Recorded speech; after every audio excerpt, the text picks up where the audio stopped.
Ni vizuri wa Kenya wajue ya kwamba bei ya petroli kutoka kwa majirani iko chini kuliko ile iko Kenya. Petroleum products have gone up. Some of these issues that you are raising, unfortunately, you can't wish them away. You can only solve the problem that is there. Why are fuel prices in Kenya still so high under President Ruto while neighboring countries are lowering theirs? That's the question many Kenyans are asking after the government announced yet another increase in pump prices. On Monday, fuel prices went up again. Petrol by 9 shillings, diesel by 8 shillings, and kerosene by 9 shillings. Now these prices will stay in place until mid-August.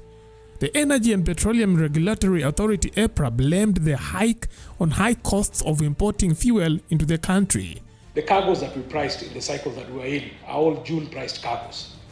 The movement from May cargoes to June cargoes, the May Platts price was for super, for instance, was $671.79. The June prices went up to $716.94.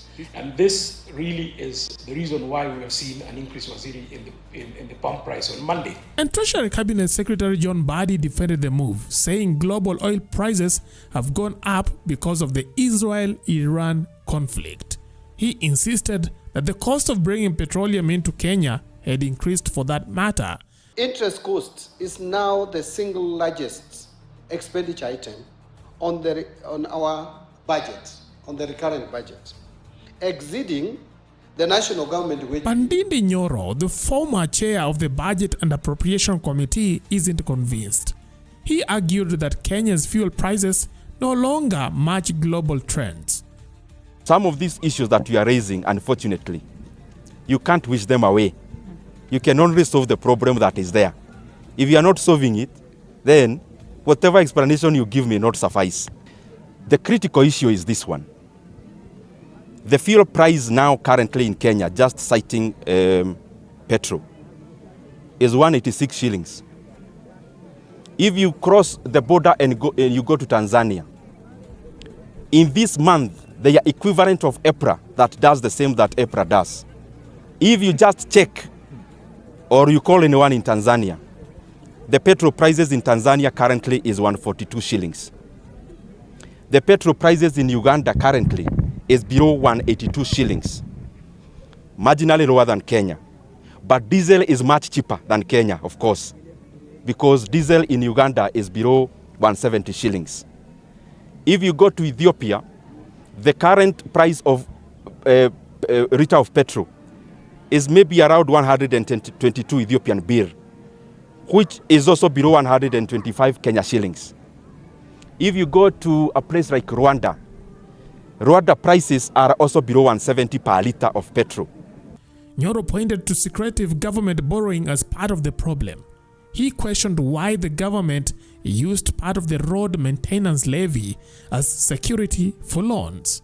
They tried to justify that this money that was borrowed, that was introduced, was actually used as collateral to take debt, to take a loan from our local banks. Now, that loan is to be paid by Kenyans for the next 7 years. For the next 7 years. The question we are asking are simple. By the maturity of the 7 years, how much money will Kenyans have paid for that loan? That is number one. Secondly, why is this money not being treated or included as part of the national debt?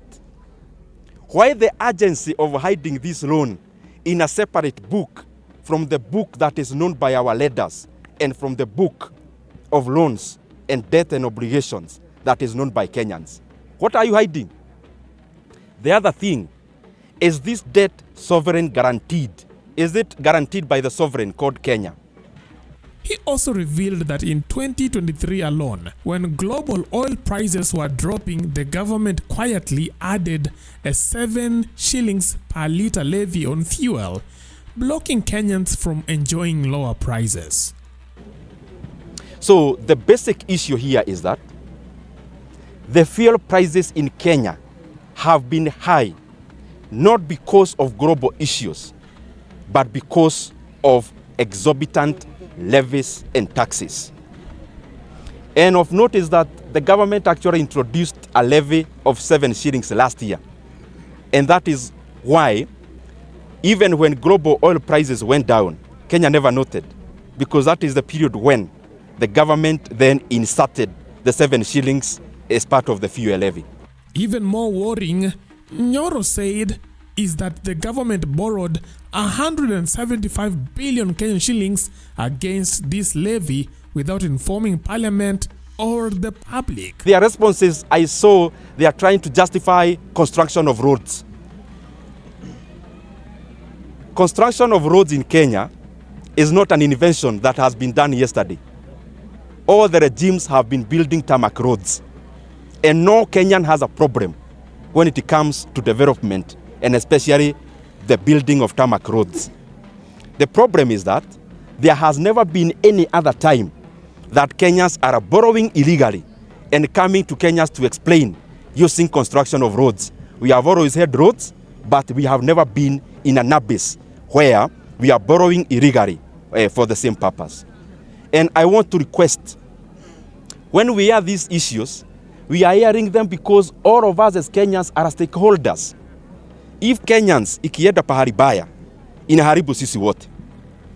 Na ya mwisho, these banks that are a part and parcel of this CADO, I want to ask them, when you are lending this money, 175 billion Kenya shillings, what is coming there as your collateral? In case there is a government policy that abolishes the 7 shillings. Because the 7 shillings is not added through a referendum. It is only through a gazette notice from the minister. If there is a new minister tomorrow and they do the reverse, so what will the banks be holding? So what we need to do, and what I beseech all of us, and especially those with the responsibility in leadership positions, let us not continue to defend the indispensable. It is glaring. And if it's not glaring, recognize this debt the way it ought to be recognized, because no one will accuse you of borrowing illegally. I saw another response talking about a special purpose vehicle and a lot of kizungu mingi. Kenya Roads Board is a fully owned entity of the national government, and there is no way you can detach financial obligations of Kenya Roads Board from that of the sovereign called Kenya. And therefore, even if you want to do some financial engineering, it is important for us to do it within the PFM Act. And it is also important for us, as we make decisions, not to overburden Kenyans just for us to get the political utility today.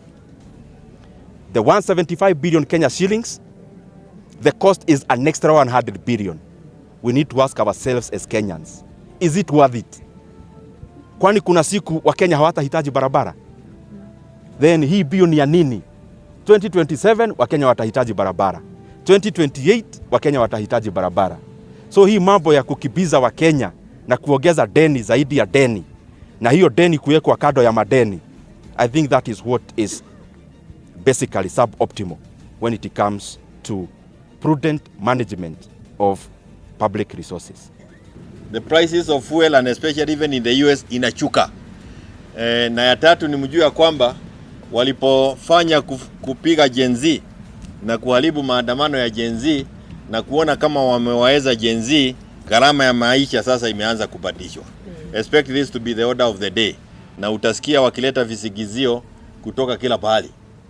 Zingine za nyanya zao, zingine ujui zilitoka wapi, kila pahali. Utasikia wakisema watu wengine walifanya, na wao ndio wamekuwa kwa ofisi, na instead of taking it down, they have taken it up.